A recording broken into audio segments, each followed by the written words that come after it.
За улсын хурал нь улсын хурал шиг байгаа, засгийн газар нь засгийн газар шиг баймаар байна гэж удаа дараалан хэлж байгаа.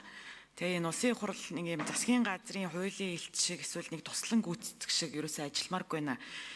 Энэ тогтоолын төслийг харах юм бол тэртээ тэрэнгүү түүгээрээ засгийн газар дээр мөрийн хөтөлбөрт нь ороод үйл ажиллагааны төлөвлөгөөнд нь ороод хийгдээд явж явах хэвээр зарим нэг ажлуудыг зүгээр ингээд тусгаад өгсөн байж байгаа. Тэгэхээр ийм одоо ажил хаанаа удаж энэ засгийн газрын захиргааны байгууллагуудын яамдын энэ газрын дарга нар албан агчдыг ингэж нааш цааш нь гүйлгэж ингэж дор бүрнээ ингэж ажил удаж ажил хийж байгаа дүр эсэгмээргүй байна.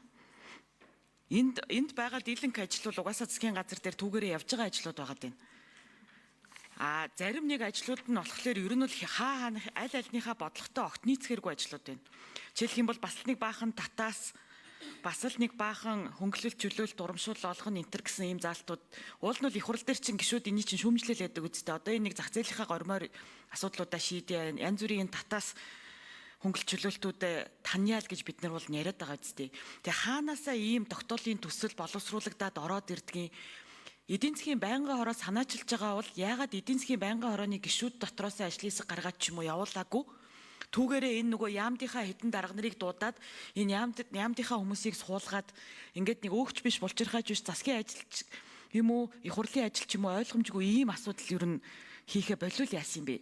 Тэгээ эдийн засгийн байнгын хорон дээр яг энэ тогтоолын төслийг хэн боловсруулсан? Заяа бол дарга өөрөө боловсруулсан юм уу? Энд чи айгу ойлгомжгүй байгаа даа шүү дээ. Тэгээ эн чи бид бүхний нэрээр явна гэсэн үг шүү дээ.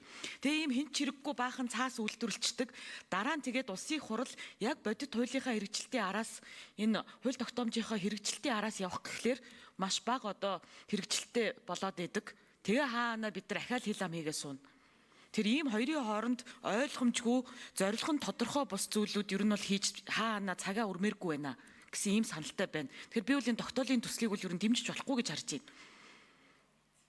Хэрв ийм үнэхээр эдийн засгийн байнгын хорооноос тогтоолын төсөл гаргаад үнэхээр энэ одоо засгийн газрын зарим ажлууд нь болохгүй байна гэж үзэх юм бол байнгын хорооныхоо гишүүдээр ажлын хэсэг байгуулад тэгээд тэнцэнэ энэ тогтоолын төслийнхоо тэр одоо бүх шүүсийг нь шахаад тэгээд батлаад явъя.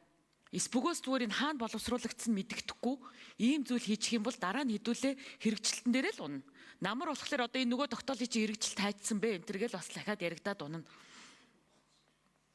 Тэгэхээр хаана ингэж юусоо биенийхээ цагийг үрхээ болий. Тэгээ засгийн газар өөрөө ажиллаа түүгээрээ хий. Саний над ярьжсэн ажлуудынхаа асуудлуудыг тэгээд өөртөө хөөцөлтөд яв.